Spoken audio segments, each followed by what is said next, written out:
Welcome to your Extra Sunrise. I am Carlos Diaz. This is Kelly Green joining us. We are in our Colts blue because we are celebrating all things Peyton Manning today. Oh, the only five-time league MVP. Retired as the NFL's all-time leader in career passing yards and passing touchdowns. Manning was enshrined in the Pro Football Hall of Fame last night, unveiling this bronze statue, his bronze bust with his dad, Archie Manning. Take a look.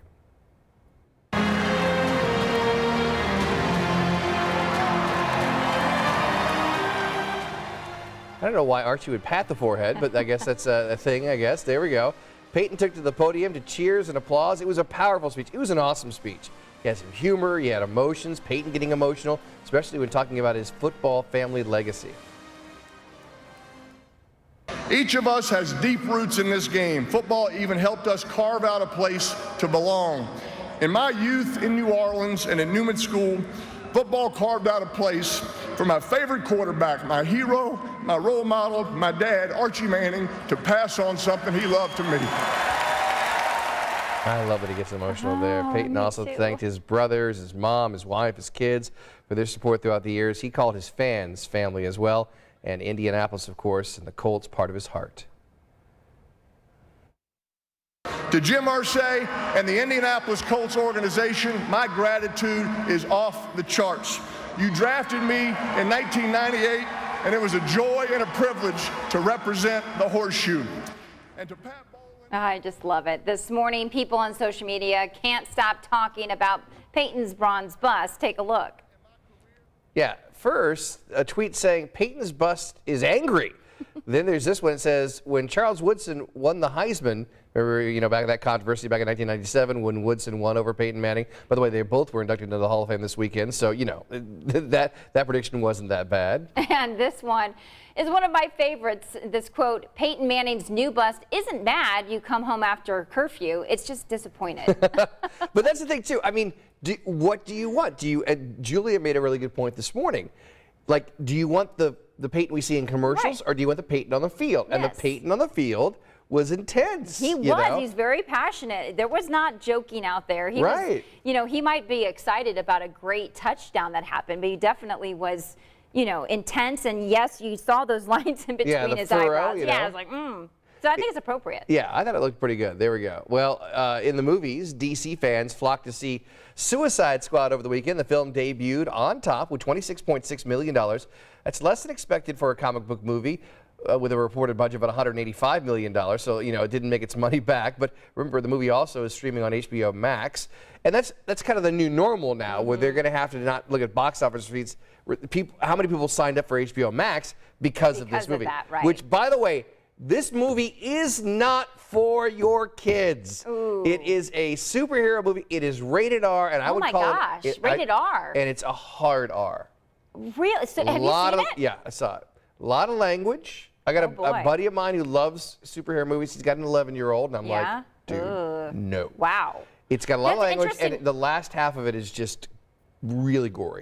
Oh my gosh. Yeah, really gory. I can't believe that would be a superhero movie then, because I mean, you like to bring the kids in for that. Yeah, well, that's the new thing. I think that, they saw that with Logan. They saw that with, Deadpool, where they have these superhero movies that come out and they make a ton of money because they can have the language and the gore and appeal to, because nerds come in all, and I'm a nerd, okay? Like I'm a self-professed nerd. Comic book nerds come in all shapes, sizes, and ages. Yeah. So they Hollywood's like, okay, wait a minute. There's a bunch of comic book nerds that are 20 to 60 years old. True. Let's make a movie that's to them. But I'm telling you right now, like in the first 5 minutes of the movie, there's a scene where you're like Saving Private Ryan-esque. Oh boy. Yeah. Did you like it? I did. I've talked to people who loved it. Like they were like, this is the best movie ever. Wasn't in your top 5? It was kind of exhausting for me because of it was so gory. Just intense. It was so gory. I'm like, man. I mean, the ending. I'm like, man. I mean, I'm looking over my shoulder to see if my kids are walking in because it was really that bad. So you watched it on HBO Max? Yeah, I watched it. And that's another thing. That's another thing too. Like I want to support local theaters and this and that. Yeah. But but for when you're a dad of a 4-year-old and a 5-year-old, yes, you got to get a sitter. Yes. I mean, a night out of the movies is $100. It's like $20 to go to a movie now, isn't it? Oh, it's $20 a head. I mean, it's so you're talking about 2 tickets for my wife, and that's $40, right. and then the sitter, and then yes, dinner. It adds it's like up very $100 fast. a night. So it's that or be for free on my couch. Right, exactly. So there we go. and although it's still summer, Starbucks is already ready for fall. I'm not ready for this at all. Starting this month, the coffee chain's at-home fall products will be available in grocery stores. There's, of course, pumpkin spice coffee, maple pecan K-cups, and the pecan spice creamer. I love pumpkin spice. I'm not a big fan of the creamer. It's too spicy. There is no exact word yet on when our favorites will be at the Starbucks locations. So last year it was in late August. I still feel like that's too soon. Too soon. Yep. I need it to be more fallish. Labor Day. I think even like October. October 1st. Right. But I think we should make a mandate, some kind of law that says after Labor Day is when we can start talking about pumpkin spice lattes.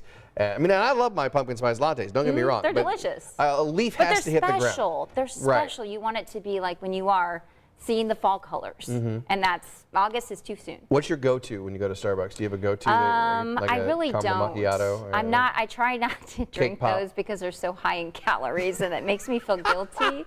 So I don't drink vanilla skinny latte. There we go. With Splenda. It's not as much fun though when they're skinny. I know. So I'm like, if I'm gonna go for it, I'm gonna go all the way and get it like a mocha latte. Okay, there you go. Just kind of frappuccino it up right there. There we go. All right, a lot of fun. For Kelly Green, I'm Carlos Diaz. Hey, thanks for joining us on our Extra Shot of Sunrise. We'll see you right back here tomorrow morning. Until then, hey, be safe. And by the way, some thunderstorms in the forecast. Yes, could see a strong to severe thunderstorm today. Be weather aware. All right, see you tomorrow.